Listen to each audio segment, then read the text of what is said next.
What is up, my people, and welcome back to another episode of Tyler Buys Houses. This one just about got me. If you voted for me to buy this one, then you're my people, and if you said I was crazy, I'm probably gonna prove to you why you were right in this video. Let's go.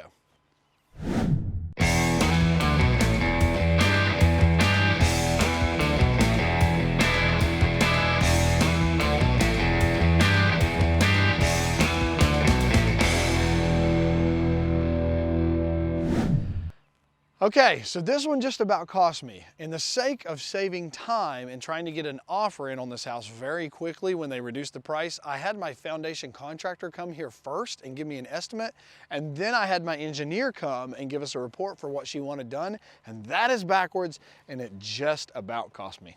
One weird thing on this house is the garage doesn't connect to the house, so that's different. I really wish we could get it to connect, but if you would take the roof off the house, the kitchen is right there, and then obviously the fireplace in the living room, and then this goes onto the front porch. So it's just probably not gonna be something we can do. If it was easy to just put it into the kitchen, we'd probably do it, but we're not doing that. So clean out in here, and then there's gonna be some structural work done here. Correct. All right, let's go in the house. Actually, no, let's do the front porch. Let's stay outside. You can see what's going on here. Okay, so Chad and I already talked about this, but can you kind of explain, when you do the structural work, what's this gonna look like? Starting from now to maybe mid-project, what's it gonna look like? And then what do we think we can do to make it look better once it's all done? Obviously, for access, we're going to have a full gut of what landscaping is here. We've got to have access to what we're doing. There's going to be perimeter piers, either helical or push pier. The goal is to stabilize the home, and it may actually be able to be lifted. We don't know until we get down there, but I have a feeling we're going to be able to bring this back up where it needs to be. But at the very least, it'll be stabilized and pass inspection and be safe. But there's a lot to do. You know, there's a pretty significant amount of settlement. You can tell by the lay of the land where the landscaping used to be, and it's dropped considerably. And you can kind of tell here too, seems. I don't know if they just did that on purpose and stepped that out. Obviously, you can see it in the step cracking that they've put the caulking in. So when we take this out, it's gonna look way worse. The equipment's gonna pull all this out. It's gonna be quite nasty. If you guys can't tell on the video, this is settled in significantly. You know, this is the original height of the porch, and now it's down to here. So in the foundation repair, and then obviously you can see it there, it's very obvious. In the foundation repair, they're gonna bust all this up, and they're gonna pour a new one. Are they doing work to this interior wall? Exterior. Once you pull porch, it'll be an exterior lift. Okay, so essentially, this is an exterior wall of the house. Correct. This is just like a knee wall, if you will, or whatever. This is just the porch footer. So this is gonna get lifted, and then that inside corner in there's got straps that have to go on it, carbon fiber. So all this gets lifted, and because they have to get access to it, and because this is obviously severely sloping in a negative manner, they're busting all this up. So in the quote, they're gonna pour all this back, and then obviously we will have to pour back a sidewalk. And what Chad and I did decide we were gonna do is we are going to put in new landscaping because obviously this is gonna get tore up. It's gonna get torn up when they come in to do the structural work. So while that may feel like that's blurring the lines from doing a flip, it's only fixing and making whole again the damage to the landscaping that will occur because of the foundation work. Anything else outside? We're not doing anything else outside. I don't think we need to. It's a gorgeous yard, great lot. Yeah, let's talk about the lot for a second, because we don't have a full answer here yet. So maybe if you're watching this, comment below if you think we should survey the lot off, or should we give the new owners a huge yard that their kids can get lost in. It really comes down to covenants and restrictions. So it's not so much, some people would call it the HOA, but it's the covenants and restrictions that transfer with the deed. And they have these setback rules and these requirements for lot size and what subdividing a lot, there's requirements for what you can and can't do. And I feel like they're a little strong, but we can have that dance with zoning or whoever. But there's a chance we may survey this off if, the big if is if we can build new construction on this. So my vote would be about here, about where this red oak is. Yeah. We just go this way. And I mean, I don't know if it's easy to tell on video or not, but this is a huge lot. It's huge. 120 by 120. 120 by 120. So plenty big enough to build a 2-story home that in this area would value 300 or more. So obviously lots of opportunity, which changes the strategy on this a little bit, but we're gonna have to work on that in tandem and find out. I just didn't find out before we closed on this. I did not get this figured out in time. With getting a copy of the covenants and restrictions and just trying to figure out who to talk to next, it just didn't happen in time to get this closed. We knew if we don't survey it off, we still want to do the deal. So this is gonna be where the wild card starts, because we're not going to do a lot here. We're just gonna clean the house out. This is where we have to tame the beast, because he wants to, Structural only. yeah, he wants to make it great, which I do too. But when we talk about the numbers, it just doesn't make sense. It's a big house. It's huge. There's a lot to consider. And a lot of exposure comes with that, and a lot of, just time and capital intensity. And obviously when we go to flip it, these are the types of products that can sometimes expose more problem when you open up the wall and then you have this or that. So right now this house is a very, very solid product, but if we go and start putting in a new kitchen, well, now we don't like that wall, and then we take the wall out, and then we've added that to the budget, and then now the electrical's got to be moved, and it just, you start flipping this for one client when whoever's going to buy this can do whatever they want here. Right. Still come in here with equity. We'll fix the house so it's financeable, and it'll go on the market as is. That's the plan. All right, so when we walk through, we're just gonna talk about basically what are we doing in each room to get it ready for market. And you guys can follow the process when it hits the market. But in the kitchen, we're just gonna clean it up. Clean it out and clean it up. The good thing here is most times we don't get appliances that still work well or that are clean, and these are all at least matching and work well. Cabinets are in great shape. So again, someone who just wants to maybe paint the cabinets can do that here. It's solid. So clean out, that's all we're doing. Clean out and clean up. Same story. This is probably a great point to bring up. This is where the garage wall is and why we can't get a door in here. I mean, if we got like really, tight there, we could get a door, but I don't even think it's a full-size door, and I don't think it's gonna matter that much. So the product is super, super solid house. I have my suspicions that there's hardwoods under this. Have you checked? That'd have to be. Yeah, because it feels mega solid. Yeah. But again, we're not gonna do that. We're just gonna clean it out, clean it up. Let's go check the bathrooms out. That's where the party is.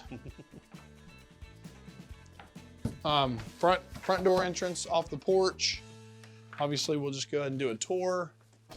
Yeah, that light. So this could count as a 4th bedroom because it has a closet, but this, to me, probably somebody's gonna use this as an office, I would think. Or a nursery on the main floor. Okay. Yeah. I don't know, is that? So, there it was. So check out this wallpaper. The crazy part is it's solid as can be. Like, this house is so solid, but yep, we're just gonna leave it. We're gonna clean it out, clean it up. Functioning shower and bathroom. And that's a big part of selling something as is everything still needs to work. So that's that bathroom. Let's go to the master. There is 3 full bathrooms in this. I kind of forgot. So master on the main floor. That's another big thing. Walk-in closet. And then master bathroom. This, yeah, definitely a time machine. So, you got the blue tile, but if you're keeping count, there are 3 full bathrooms in this house, 4 bedrooms, full walkout basement, 2-car garage. It's 3,600 square feet, I believe. 34 or 36? 3480. So 3,500 square feet. All right, Chad, are you struggling so far with not changing things? Not a bit.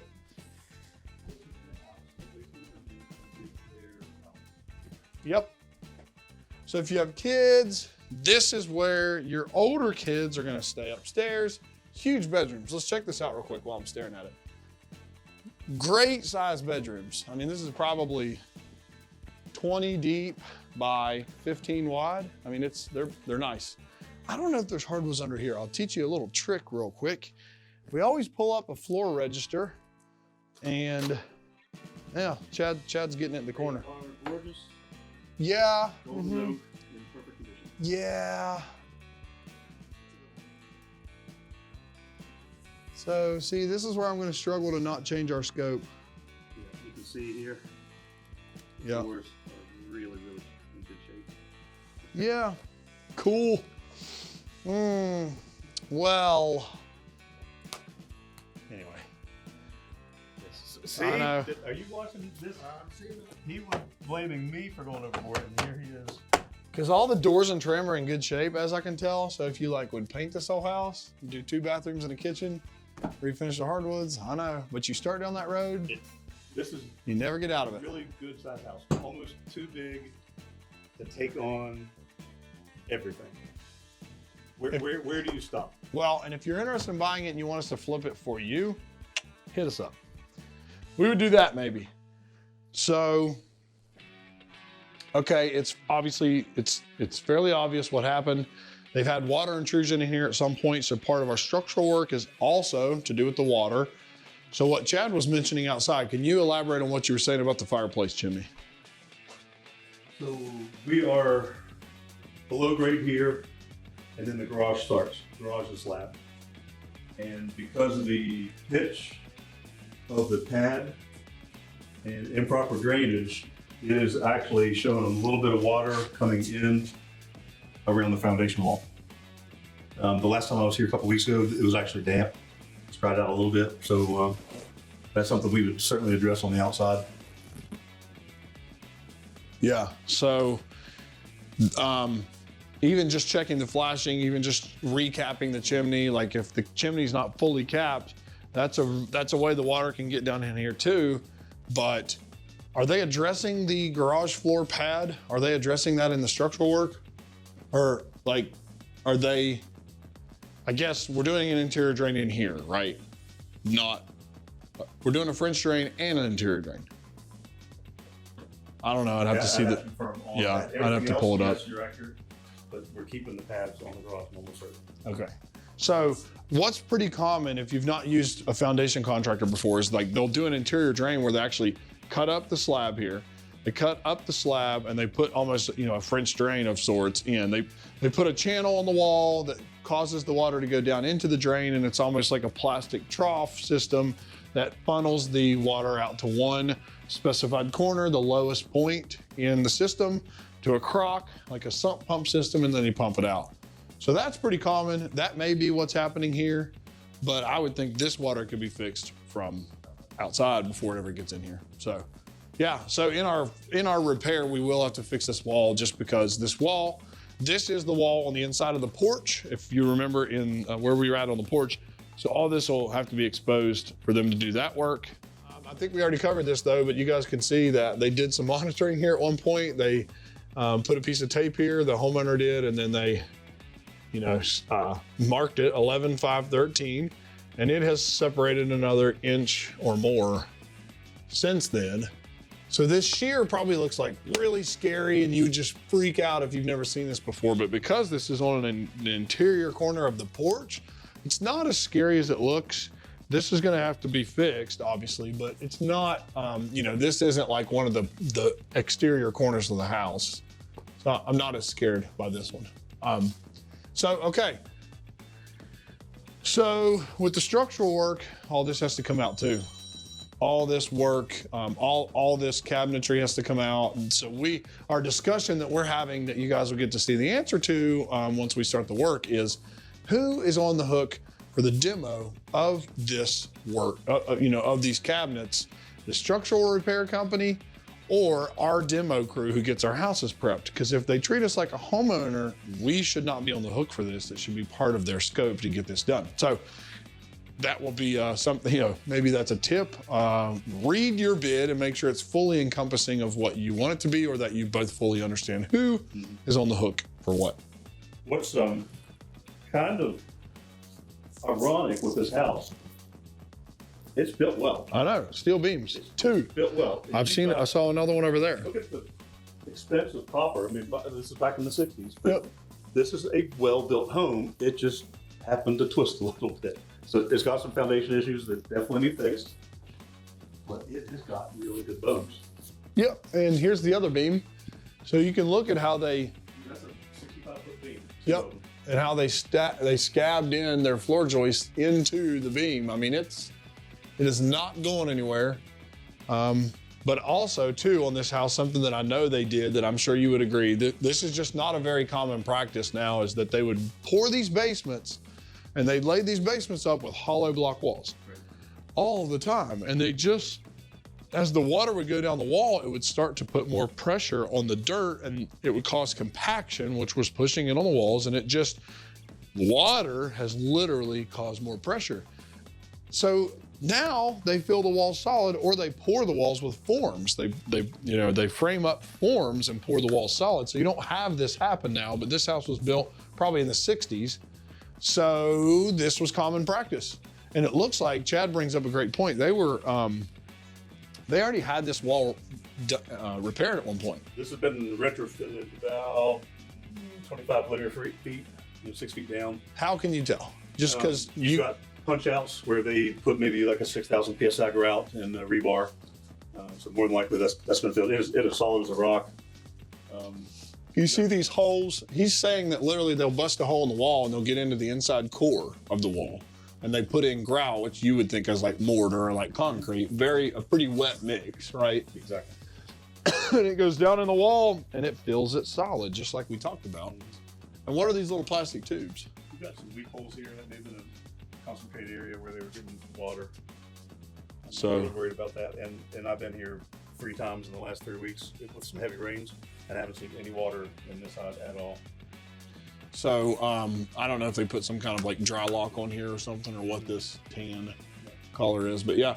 So it looks like there you go. It looks like they did that all the way through here, but again, we're gonna have to address the moisture issue and we'll put in a drain system. So, yeah, it's crazy that they did all this, and probably whoever did this, they put the tape over there, the shear wasn't as big. They said, hey, let's monitor it, and here we are.